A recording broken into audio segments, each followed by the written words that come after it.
and Kevin Clark is vice president. And I thought it was important for you just to hear from normal people, well, not normal people,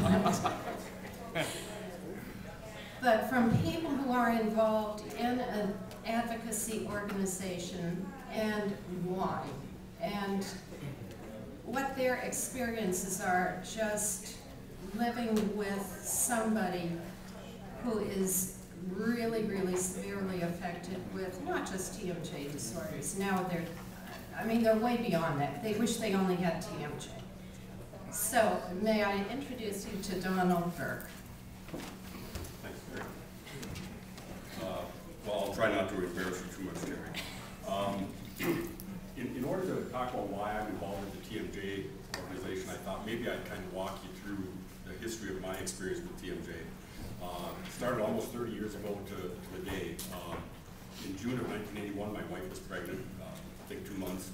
Was still working, felt reasonably good, except she was having headaches. About a month later, the headaches were getting worse. By September, she was on bed rest. December, the baby was born. January of 1982, headaches were worse. Neck and shoulder pain got so bad that she couldn't lift the baby out of the crib anymore. Doctor said, fine, put the baby in daycare. You need to just quit taking care of her, and we'll figure out what's wrong. The odyssey kind of went through 4 stages over the next 30 years. First stage I'll call the diagnosis. It took about 2 years. So while Erin was in daycare, Elizabeth was off looking for doctors. Went through a lot of doctors, went through 2 psychological evaluations, eventually found out about TMJ, and I think she found out about it by doing her own research. Went to a TMJ dentist, got a splint, and that kind of started the treatment odyssey. So for the next 8 years, she got a splint, she got a Vitech implant, she got a Scholastic implant, she had 5 jaw surgeries, and I asked her this morning, so what was the result of all this after 8 years of all these treatments, and a bunch of them I didn't mention? She said, well, the pain didn't get any better. In fact, my jaw probably hurt more. And because of nerve damage to the tissue or to the nerves in her jaw, her explanation is her jaw feels kind of mushy now. She just doesn't have a lot of sensation in her lower jaw. So 8 years of treatments, and the best result was she doesn't have a lot of sensation in her jaw anymore. So then we entered what I like to refer to as the wandering in the desert phase of treatment. Because for about the next 5 years, doctors basically said, we don't know what to do, we have no idea what the problem is. Could be psychological, could be this. So she started kind of going off and trying to find her own treatments. So she found people who would give her acupuncture. She went to a chiropractor. She tried biofeedback, and I won't go through it all. She probably tried about 35 things, including an herbal medicine person. And if she could have found a witch doctor, she might have tried that. None of that did any good, but I think what it did do is it got her in touch with enough practitioners that someone finally said, you probably need to go and talk to a pain specialist. You know, instead of focusing on the TMJ, I think, you know, at that point, we all had sort of given up on curing TMJ. She went and found a pain specialist. At that point, she was diagnosed with TMJ, fibromyalgia, and migraine headaches. And after going through several pain programs, she found a doctor who worked, and she's now on her, we transferred since then, so she's now on her 3rd doctor. But the reality is, it is somewhat working.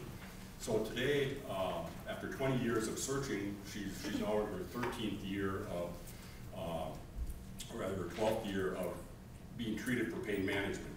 And so on a regular basis, she sees a pain specialist, her general practitioner. She now has problems with her feet. That's a new symptom, so she's seen a podiatrist. She sees a craniofacial specialist, she sees a dentist, and she sees a psychiatrist. Unfortunately, none of them talk to each other, so the treatment is not a cohesive treatment. They're each doing their own thing. The pain medication keeps her pain at a level of about 6, which for her is livable. She probably spends 20 hours a day either sleeping or laying down because of the neck pain.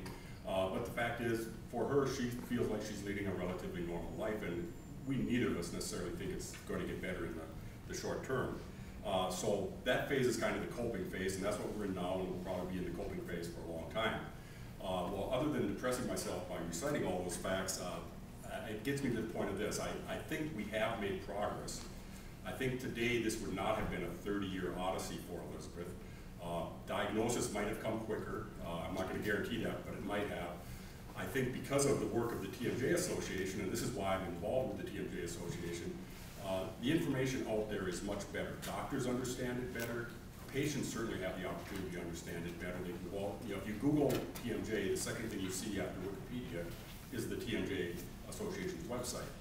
And if you go out there, you can see information on, you know, what questions to ask your doctor. You can find out about comorbid diseases. You can find out about chronic pain in women. It's a great source of information, and if that had been around 30 years ago, I think Elizabeth's Odyssey would have been a lot better than it was.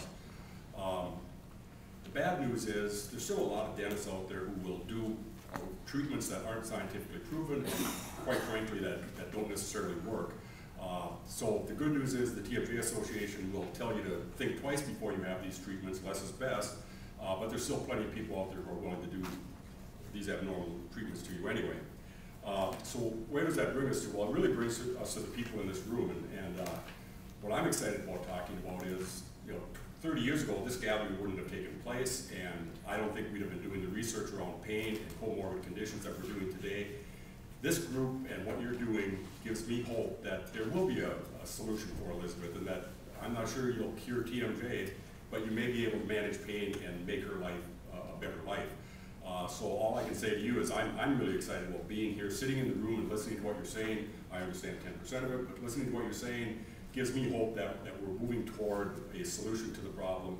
And so all I can say is I appreciate the work you're doing, and keep up the good work, and let's find a cure.